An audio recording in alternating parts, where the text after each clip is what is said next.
self-existent. Or 3, some weird combination of those 2. Or 4, nothing at all. So now I'd like to introduce Beata. Because we just had a set of circumstances come together, and I want to test the sliver of diamond proof. Things grow neither from themselves nor from something else separate of you, if you don't include you as something else, nor do they grow from both, nor also without any cause at all. There is nothing at all that works. So she's walking down the street. No, she just walks up to me and she pulls in that infinite knot, which is one of the 8 auspicious signs.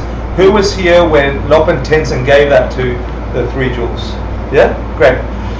He brought it all the way from Nepal, gave us a gift, whatever. And she's like, what is this? And I'm like, well, it means dependent origination, which is the whole subject we're about to cover.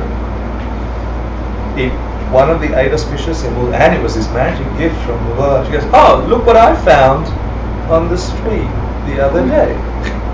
And it's exactly the same thing. Right? And it's completely, like, what brought those circumstances together for that person to have complete meaning to that. And then out of all the people here, I go, hey, Emily, go talk to her. Check this out. And Emily? Oh, I just had it tattooed on. So she just won the perceptual lottery. Yay! What is it that brings things together like that are ripe and full of meaning and give you some assurance, whatever, whatever the feeling is. For me, it's like, wow, of course that happens right now. We're about to talk about the king of reasoning, which is all about dependent origination, which is all about that. Of course that's going to come up in this class. And for me, it's loaded with meaning. Where did that meaning come from? Did that come from just because? Do you think so? Just because? No. I mean, I don't. You do? What's your answer? You're not sure? Okay, someone slap Steve, right? Did it happen because of luck? Of luck? Is that it? Just somewhere outside there's luck, and it pushed that onto the road. That's what my mom thinks. Yeah. You're very lucky. I said, that was excellent. No, but lucky, you could name lucky, and then you can redefine lucky until you find what lucky means for you. And it might come close. We'll come to it. Yeah? So think why things happen like that. Who's had like a magical experience at least once in their life where it's difficult to explain to other people? Yeah? Who really enjoyed it? Where did that come from? I bet you someone had some similar experience and repelled it, I was walking here going, how do I teach this and it's meaningful? And I thought, I'm just going to check my impulse. And my impulse was looking for happiness, yeah? And it found it in food on the street between there and here. Like, that looks really yummy, right? And for other people, like Stephen's stomach, it might be like the worst thing. It's not in the thing. But why did my impulse go there? And there were some really pretty people. There was like this morning I was sitting in a coffee shop and there were 3, I don't know if they were a band musician from Scandinavia, they're all like blonde, blue eye, perfect, and I'm sitting with Shaked, and I'm like, look behind you, and she's like, oh my god, it's like a NYU ad for come to the coffee shop. Like they have the perfect headphones and the perfect skin, and they've got the Mac laptop, and they're like this close enough to each other for it to be just suggestively nice. And I'm like, I'm so excited, I'm watching all this. Why does that have meaning like that for me? What is it that impels my mind to color that set of data that way? That set of data that way? And you catch it, if you practice, you catch it. It's not in the data. You're doing it. Did you choose to do it? Did I say this morning I'm going to go check out hot Scandinavians at the coffee shop? Ding! I'm going to find Tendrell on the street. Ding! I'm going to have my magical experience today. No, it's not your choice in the moment. Where did it come from? Luck? Bad luck for some? Good luck? Well, we're going to find out. The secret is in the gotcha. It's the impossible thing. Gotcha refers to the thing we deny. This is what emptiness is empty of. A couple of things we've got to clarify. When we are talking about emptiness, if you are like me, you are thinking self-existent emptiness. Out there emptiness. That emptiness that we're going to find one day in a solid way. Wrong.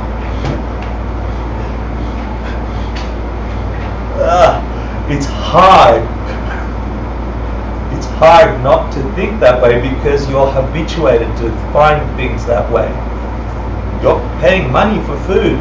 Food comes from money. You think that. You move across town in taxis because you got in a taxi. You moved across town. You think that. But then you analyze it and it breaks. It's not that. Some people get in a taxi, get in a car crash, never make it across town. Oh, but that could be explained with, then it's not taxis. Then what is it that makes things work? I'll give you the summary, the positive, so you can grab onto something self-existently. That's a positive rather than this one. Right? But the bottom line, the way the things function ultimately is something is forcing your perceptions onto that set of data, into that set of data, into the picture perfect Scandinavians, into the food, into whatever. Something is forcing it and it's in you, it's in your mind, it's imprints in your mind. Who put the imprints in your mind? Who loaded up the projector? You did. Mostly ignorantly, right? Mostly you didn't sit there and go, I am programming 3 hot Scandinavians at the coffee shop for 1999, right? You're not doing that. Most of the time you're just acting in life and loading up imprints that sit there and grow and expand and project your reality on these things that don't have a nature. We've just proved they don't have a nature and the parts don't have a nature. The secret is in the projections. Yeah? So I'm giving you a hint of an answer before we get lost in the gotcha, that the only way you get across town is you help people travel. The only way you get food is you feed people. The only way you get wealthy, you help people get wealthy. The only thing you can do is fill your mind with the imprints that will force your perception to be of the same nature. The only way you feel hatred is because you're hating. The only way you're depressed is because you've hurt people. This works 100% of the time. That's the big secret. That's karma. And it's not some magical luck thing. You're actually feeling it yourself. And then it appears like luck. It's like how fortunate I was. But if you analyze it, I wasn't fortunate. Why were you fortunate? If we figured out that things are labeled from our minds, remember, dog is got a set of labels, humans have a set of labels.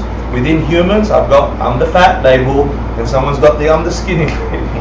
I'm the depressed label, I'm not so depressed label. I'm happy today, I'm unhappy tomorrow label. Where are these things coming from? We're proving that they are nowhere else but projected from your mind. Who put them there? You did by the way you were to your world, to the people around you that needed food. Yeah? Doesn't that go against the do things cause themselves? Good question. Yeah. If you begin, does it? Let me ask you, does it go against the thing cause themselves? Yes. Why? Because how can you call it? Because it says it doesn't. And how do you mean that this causes itself? Remember, self here means self-existently without you being an active participant. Master Ari Nagarjuna is proving things in those 4 ways self-existently, without me being part of the equation. Because you can make those things work. Things do come from something if you add my projections. Yeah, but your projection is something, right? There is nothing else but your projection. So your projection is something that was caused and By something that you did. Right. Right, but things can't cause themselves, he's stating. That didn't cause itself. The perception didn't cause, that moment of perception didn't cause this moment of perception. That's not what he's saying. We're talking self-existently. You're adding your mind in there. Now, you're saying, does the self-existent mind produce a self-existent moment of mind? You're arguing what Master Arya Nagarjuna is refuting. He's going, that's impossible without you perceiving it that way. Oh. It's not the same moment. Yeah? But why would he even make that statement if he wasn't going to ultimately go to the mind? Because that's like what they always do, right? How do you mean? They always say like a metaphor of like, the pen didn't cause itself. Okay, now, does your mind cause itself? Like they always do stuff like that. The mind caused pen. But you could say that's true for number 2, which are they is caused by something else? by something else. If you include in something else anything, your mind, your projections. But I made that clear. We're looking for the self-existent pen. You see it? So you're talking about material things. We're talking about pen, and all these atoms is produced by these parts. That was the previous argument, right? When he said, does it come from something else? Does the watermelon seed produce a watermelon? Can this produce that? Without your experiencing it as a watermelon. If it does, then every seed must produce a watermelon. And that's So he not just true. wants you to get to the answer of, oh, I need it's to my add mind. my mind. Okay. Yeah, That's that's what he's simple. getting to. Yeah? Yeah, that was much simpler than Yeah. I thought he was getting. No, he was saying self-existently, can you find these connections to produce those things? And he's proved that through the four steps. Now we're looking at, well, I just gave you I jumped ahead and I said, well, what produces your reality? And I said, really, giving out into your world what you want to experience loads up your projector. I gave that as a head start to about to explain the thing that we're denying, the thing that emptiness is empty of. And don't forget, I also said, when we talk emptiness in a human realm, in a learning experience, we think there's this thing out there that's a positive thing called emptiness. It isn't, okay? And emptiness is something that isn't. It's a lack of something.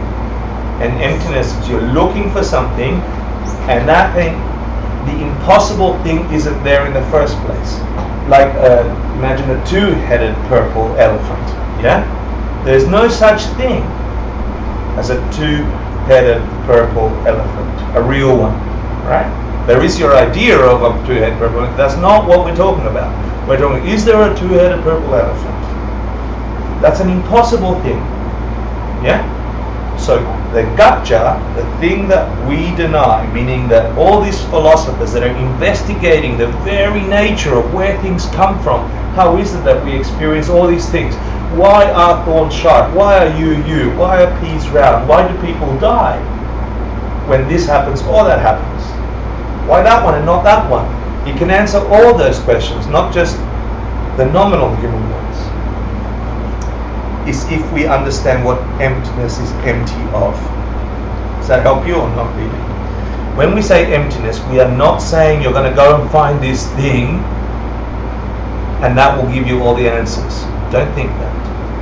You're going to look for something that was never there in the first place, like pen coming from that object, and you're going to come up empty. And that's all emptiness is the lack of existence of something that wasn't even there. It's a double whammy. It's not like I'm going to go look for my mum. I know she's in that room. I know what my mum looks like. I know she exists. I open the room. My mum isn't there. Oh, there's no mum. That's not the emptiness of mum. Okay? Because you know mum is a possibility and exists that way, out there as a mum. Yeah? So to speak. You're looking for your mum that's a cockroach Martian with pink high heels running around upside down in that room. You think that's your mum and you go look for it, you'll never find that mum. It was never like that. You never had a mum like that. It was some crap you're imagining was your mum. That mum don't exist. When you look for that one, you come up empty. empty of something that wasn't even there. Self-existence. Self-existence. The thought we live by, we breathe by, we fight each other over thinking things exist out there. We punch each other, we fight each other for food on this planet because we think food comes from getting it from somewhere else. That worldview causes suffering. Proof? Our planet. Investigate deeper, you come up empty of anything having a self-nature. All the crap we're fighting about, all the stuff we're jealous about, all the stuff we're angry about, all the stuff we're proud about, it doesn't even exist that way. You're crazy. We're living in a world of crazy. But because everyone else is crazy, I better act crazy too. That way I won't be crazy in the crazy world. But when you investigate it, and it takes sharpness, and it takes dedication, and it also takes defeat upon defeat upon defeat of a worldview that didn't work. You've got to get tired of losing in that way. Because you're going to lose anyway. And I'm not saying it to depress you, it will free you. Once you get really tired, you start looking, oh, well, what did he mean about the pink elephant? Or maybe there's something about what's the gotcha?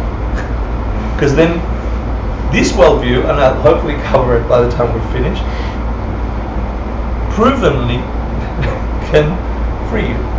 Okay, so the gotcha is a self-existent thing, a thing which could exist without being a group of parts that were forced to, what was it saying? A thing which could exist without being a group of parts that we were forced to, okay. Something, a pen that could come from that object that you see without you thinking of it as a pen. Yeah? That pen you'll never find. There's no way you're going to find the pen you think exists. And the same is true for everything you're seeking to make you happy. You engage with the world like you do with the pen. There's something out there separate from me that I can go grab or push away and I'll get satisfied. We operate under self-existence. Anything that could exist separate to your mind, labeling it and naming it that way as quickly as you did it with pen, that's the thing that we deny. We? Who? Lord Buddha and all the other enlightened beings.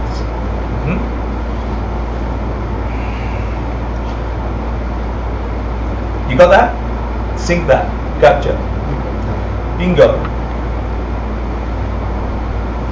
In this text, Master Shantideva says these verses.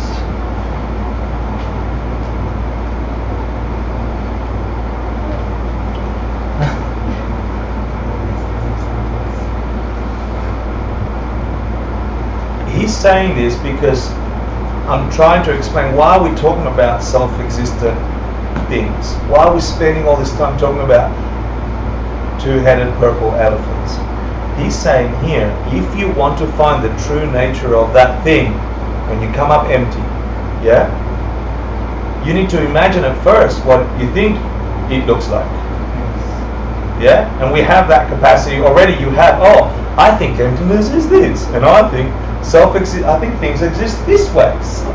You have this all the time. This one shouldn't be hard for you. He says you got to really define what you think you're seeking.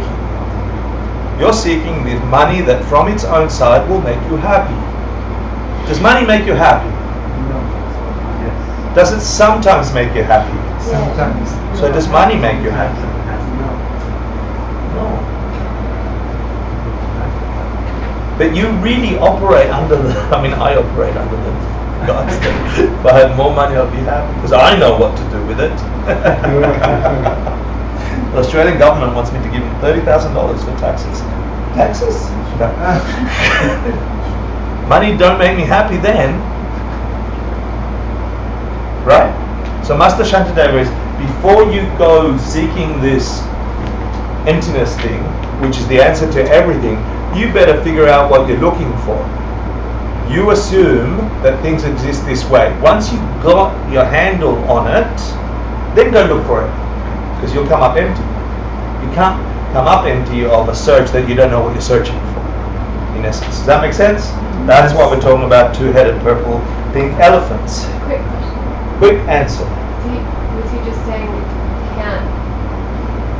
you need to experience things as self-existing before you experience emptiness? He's saying you are, yeah, he is, but he's saying more than the normal everyday way that you do it. He's like, you do it. You know the 4 stages of learning? You go from unconsciously incompetent to consciously incompetent, meaning you didn't know you didn't know, and then you all of a sudden knew you didn't know, and then you went from that to consciously competent. Oh, I know that I know this, and then you became unconsciously competent. I don't even think that I know how to do this. I walk around, I drive cars, I'm unconsciously doing my life. We are unconsciously competent about interacting with the world as if it was self-existent. Interacting with ourselves as if we're self-existent. We're so familiar with that one. He's saying, dig deep. Don't get so unconscious about it. Look at it for what it really is. You really think things have some power in themselves to produce the results you think you're going to get from them.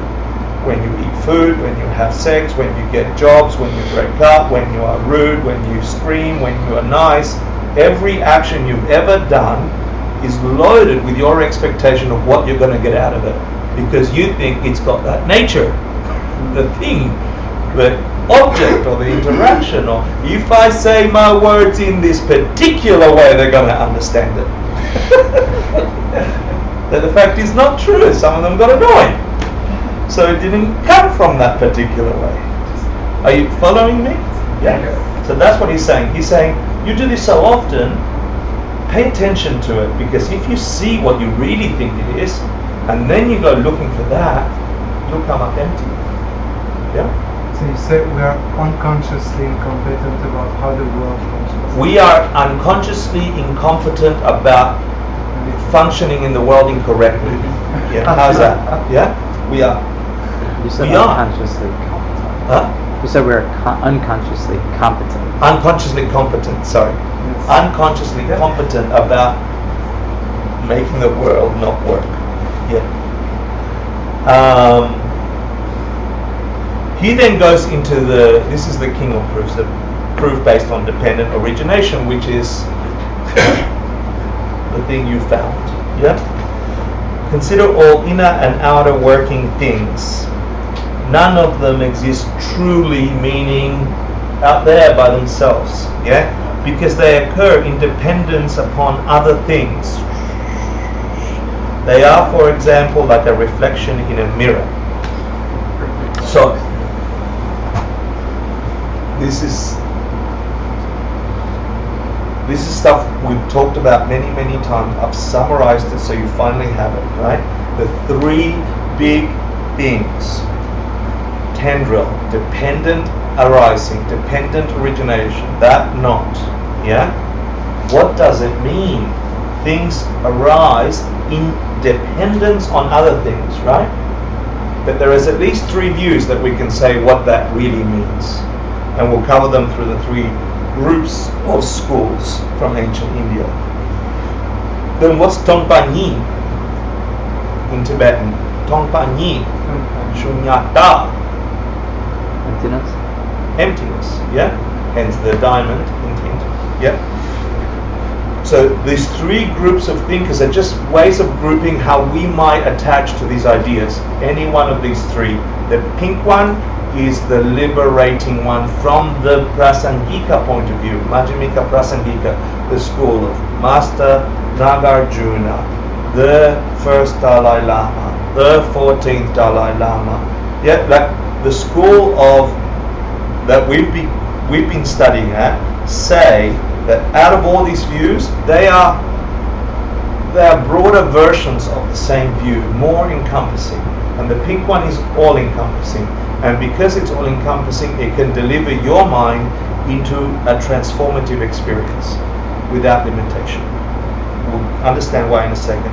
And lastly, gaccha, there's 3 different ways you can look at gaccha, dependent on these 3 different ways of thinking about it. These are useful because your mind will jump between these 3 on a regular basis. So the first school we call the functionalist school, who think, remember we had this discussion in the last ACI course, things function and therefore they exist, right? There is a tendency to see them as self-existent, that at least the way that they are working, so because they function, they exist that way. Yeah? And these include the Abhidharmas or the detailed school, sutras and mind only. Yeah? And tendril for them, dependent arising, means that things are dependent on their causes and conditions. Yeah? You put a seed, you put hot water, blah blah blah, and then they arise. You appeared on the planet because of causes and conditions. What made you you? Well, your body was sperm and egg, depending on your parents, 2 minutes or half an hour of happiness, some unhappiness, you know. Then that's, you can say that about your body, right? What made your mind? Do you have the same mind your mum has? Do you have the same mind your dad has? What caused your mind to be your mind in that particular way? Heavier, more subtle question. Yeah? Heavier, more subtle question. But it was caused, we agree at least it was like this, right? That Hector being able to share weird information about functionalist, independent and implication school came from learning it before, sometime before, 20 years before, heard it the first time, didn't get it, reviewed it, didn't get it, reviewed it, didn't get it, did the exam, didn't get it, forgot about it, forgot about it, forgot about it, forgot about it, forgot about it. Oh, 10 years later, it arised again because I had a problem. Then reviewed the books, got a different view of it. Why didn't I see that the first time? Got it a little bit more, got a little bit more. Oh, go forward another 8 years. Yeah, so each moment of mind that I'm having was bumped over like dominoes to this moment. We can say that about your mind. Okay, that's one way of looking at your mind. So what are the causes and conditions for that mind? Yeah? That's one way of looking at it. Tongkanyi, for that school, the functional school, says that things could not come from nothing. Yeah? They must have causes, and they must have the right conditions, and then things will appear. Right? Out there, a tree. Out there, a watermelon. Out there, your mind. And gaccha, the thing that they deny, is a self or a thing that has no causes at all. You couldn't have anything that wasn't caused at all. Does that make sense? And that's true. That's actually true. And then there was a little sort of debate in there, the independent school, which is a Madhyamika school, right? Svatantrika. They're like, well, that doesn't cover everything because it doesn't cover uncaused things. So that explanation of dependent arising, the emptiness of things, and the thing we deny, the things that emptiness is empty of, it doesn't cover space, for example, which is uncaused. Yeah? So maybe a more subtle, all-encompassing explanation of dependent arising would be that things depend on their parts. Space, for example, which is not a changing thing, not a caused thing because it's not changing, can be explained as dependent on its parts. There's the top part of space and the bottom part of space and the depth of space. And that includes, but you can't say causes and conditions for space, right? Or emptiness. When you say space, what do you mean? I don't mean outer space. I'm talking about, we've covered it a couple of times, so the space in front of me that the mala is occupying is unchanged when I take it out. That space is still there, yeah? And so it could be coordinates if you like, but it's not displaced by this thing. It's occupying the space, it's unoccupying the space, but the space is the space that's there. It's a conceptual thing, yeah? That's what I mean by space. Geshe Michael said that nothing has ever worked. Nothing has ever worked.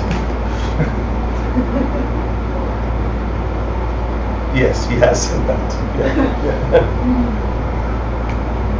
Is there? for space, is it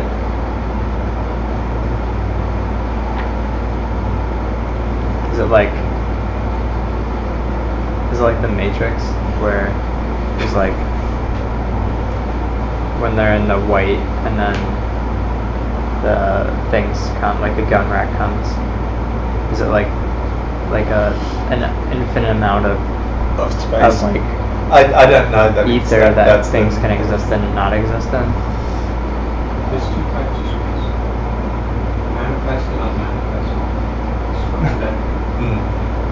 So when you manifest space, like the space in the closet, it's a conceptual space. It has to depend upon the mind. Unmanifest space is like emptiness. It's permanent. It doesn't change. Long lasting. That's the equation. So it's the same for emptiness.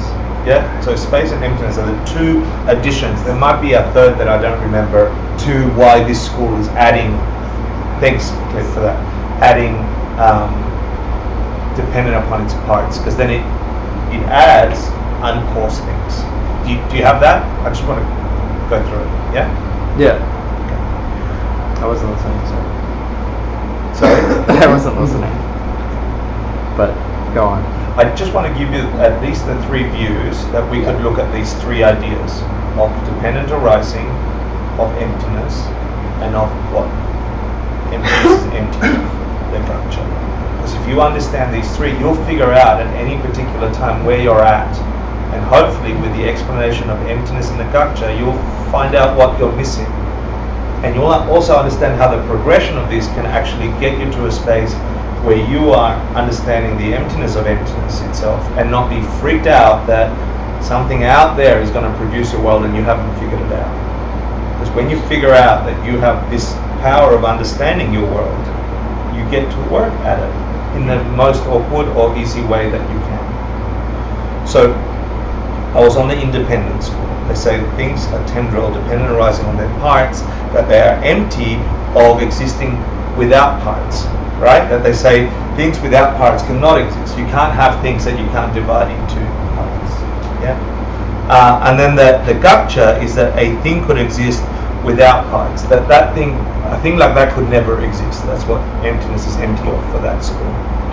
And that's all fine. And how does that help me? Was a question I got to hear.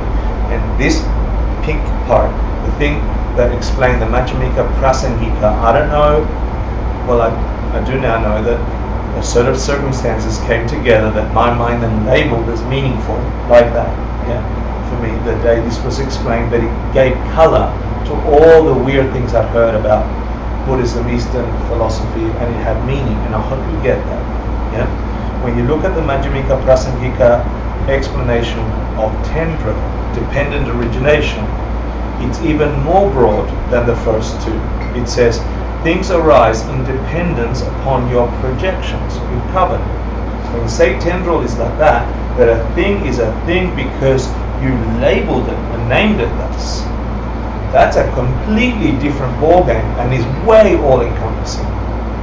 You're no longer talking about a tree trunk coming from a seed. Then how does that get rid of my boss unless I make a club out of the tree and hit him over the head, right? If things come from your projection, it's a completely different game.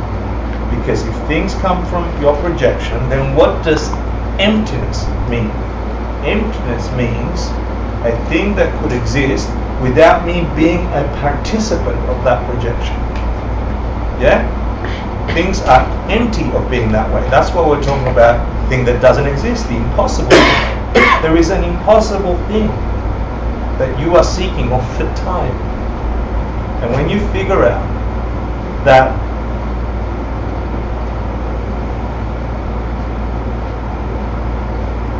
there is absolutely nothing outside your field of experience that could ever be not influenced by your experience, then you get working not on the things out there, but on the things that are generating the experience, which is pretending to help the world out better. Which is, that's why it's like that. And the Gacha is a thing that could ever exist without my mind labeling it or calling it or connecting with it that way. There ain't no thing like that. There never was. And when you get that intellectually first, you go, how do I use it? When you practice and practice and practice, you're like, oh my goodness, this is big news. When you realize the implications, because that's fine to say for a job or a partner or money, but the Buddha didn't set out to get you more money. He didn't even set out to get you calm. He said, stop suffering forever, not a little bit. And it's not church. I'm not saying someone's coming with a magic wand going, swing, you're happy. Okay? It's not that. If you understand that absolutely everything is intricately connected with your mind projecting that reality out there, and you figure out how to tweak your reality, then everything is up for grabs. Your perception of yourself, your perception of this world, it's limitless. It's ultimate potential. Your death, sickness, everything can have a transformative meaning. It doesn't have to be the way you think it is out there. It's up for grabs. And that's what they call, the path. The path to an Buddha paradise, a mind that is free of all cyclic existence, because you're no longer thinking there's anything outside of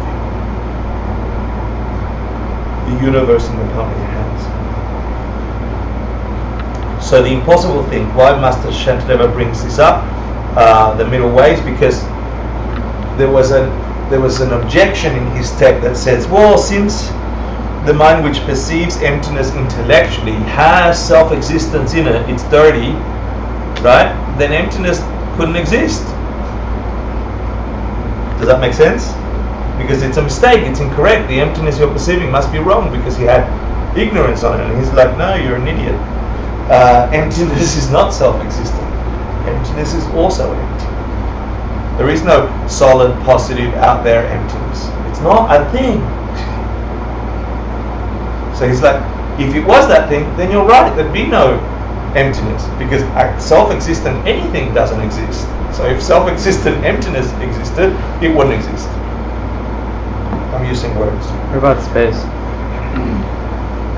What about space? Like, it's just it's also uncaused, but there's the emptiness of space. Because space is like the only other thing that's like similar. emptiness. Yeah. But it's weird to me because it's like there's this thing, space. It just doesn't make sense. I'm not grasping. The two types of spaces that Cliff covered, right? Yeah, we're could talking you about have a that space like unmanifested. that without a perception of that space? Is there a space that is available to you without your mind connecting with that space? Apparently. Really? Yeah, they said the unmanifested space. The one that's uncaused. It's sitting out there waiting for you to enter it? Did you not just have a perception of it as you spoke about it? Sure, I did. But Could you possibly? It's unmanifest. He's right, it's unmanifest. And it's sitting out there, Sitting, self-existent. it's like emptiness. It's It's a just there. I challenge that. I'll go. Wait a second. Yeah. As soon as you say it's in front of me, as soon as you say the space It's contained manifest. by Yeah. the solar system, it's manifest. As soon as you Sure. think about it, it's manifest. Right. Without thinking about it, it contains everything. So then you could say it's or like it emptiness. contains nothing. Or it contains nothing. It's nothing. It's Right. only becomes there when it's When it's, manifest. that's no contradiction. Right, but the idea of a manifested space, of an unmanifested space, which technically doesn't exist out there, but the idea of an unmanifested space, it's your idea, it's your As relationship soon to as I that. have it's not an idea. It's just anything that space manifests is within that realm. I think what he's saying is as soon as you labeling unmanifest space, it becomes Right, the manifest. same way, as Yeah, soon as you yeah. label Yeah. that thing emptiness, Yeah. or that doesn't really exist if you look for it, that's why emptiness is empty. As soon as you in label itself. it, it becomes manifest. As soon as you think of it or conceptualize it, it becomes manifest. No, what becomes manifested is the idea of an unmanifested space, but the unmanifested space, it's still unmanifested. If it's Because I am if it not exists. seeing or perceiving any space. I'm perceiving that concept. It's what manifested the concept. It's The what- manifest- it's the concept not- manifested, but not without, the without space. the mind to define it, it can't exist. So Sure. it doesn't exist independently. Can we park it? No, No, this is good. Can we think about it? Can we think about it? I want to get us out before 10. Yeah? Park it. Think about it. We've got plenty of time to debate. Between now, come up with a good answer. I want to throw just one more question to you. Can we not do it? Thank you. Sure. Thank you. I want to finish on something. We're about to get a ticket.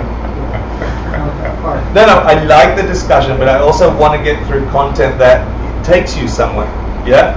And I know we all want to go dig deeper, which is awesome. I'm not saying it's not awesome. I need to get the content out so we cover the content that needs to be covered. Yeah? The last thing, the relevance about this is when I talked about understanding that the Majjhimika Prasangika perspective, the highest of those three views about dependent origination, emptiness, and the thing we deny, the thing we come up empty of. It relates to these 5 paths, which are the 5 ways of your spiritual career. Pre-path, you're just off to zombie land and you're just going to continue doing the same old human mistakes that beings on this planet have done without time. So we're doomed like zombies. But that doesn't have to be that way. Okay? You begin with the path of accumulation, which is you begin to get this information there to whatever level it fits. It's great you're breaking it apart. It means you're working it. Yeah? You've got to keep working it towards a goal. Once you get enough of that, you then say you're set to enter the path of, and the main part of that path is studying thank you for that answer. Intellectually trying to understand what we're understanding now. Intellectually trying to get the ultimate nature of why things function the way they function. Why you come up with magical things and sometimes not, and sometimes yes. What is it that produces the world we experience? You mean intellectually off contemplation? Contemplation, meditation, a ton of practices in here. All that. 1,000 things in here. You're doing a Dharma practice. You have a daily practice. You're meditating an hour a day, maybe more. You know how to meditate. You can get your mind clear. You're serving a teacher. You're serving a lama. You find a special lama for you. It could be your mom, your grandma, the sickest person on the planet, the President of the United States, someone that is highly important to you, and you make it your business to make their life as perfect as possible because being around them gives you wisdom. It operates that way and you act as if it does with as much wisdom as you can on it. So you do virtue, you keep your vows, you keep your book, you're in a practice. You decided, I figured out intellectually that the world isn't working the way I thought it does. It works differently. I'm just going to take the advice, stop killing, stop stealing, stop sexual misconduct, stop all these things that harm other beings. I'm going to do the complete opposite. I'm going to take care of life. I'm going to be truthful all the time. I'm going to take responsibility for my life. Yeah? And then you serve others with as much wisdom as you can. You meditate, you look for it, You live an upside down world for a while. You go against the current.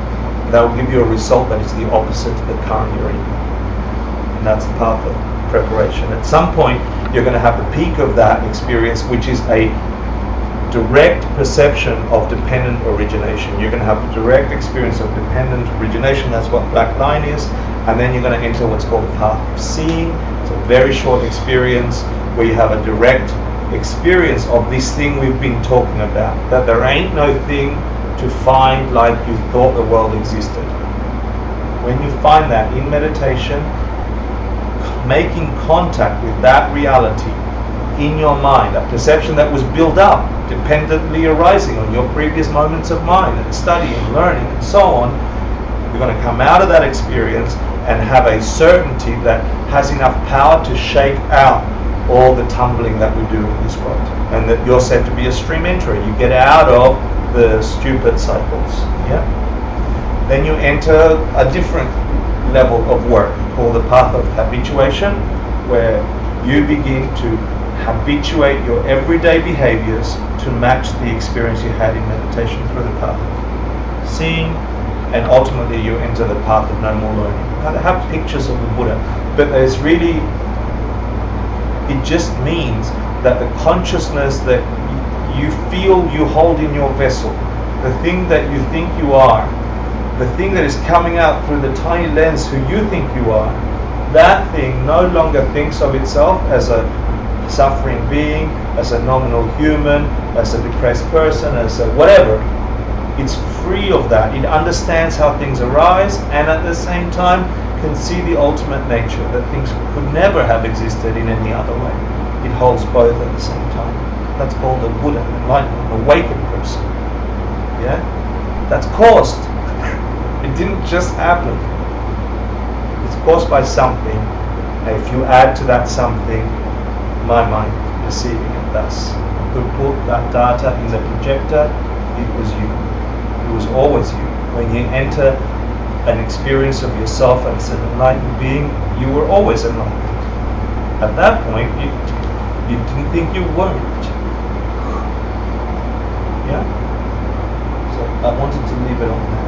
So let's do a few offering of any goodness you heard tonight. If you think it will help any being on the planet, figure out. What was No more learning. Path of no more learning. Let's do a quick mandala offering and then a dedication.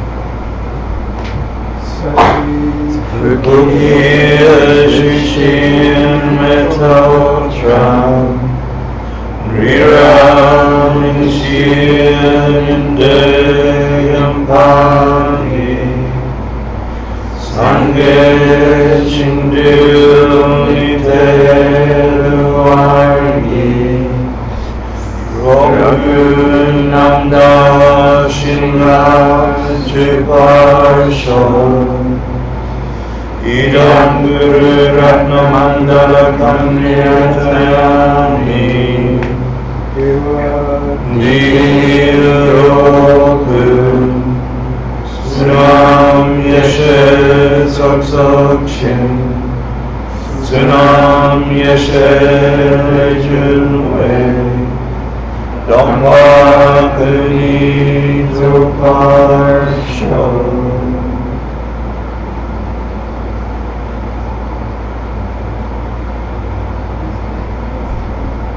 Thank you. I hope it's useful. Hope you can let it grow in your mind and then use it to challenge the way we normally experience things coming at us. They're never here.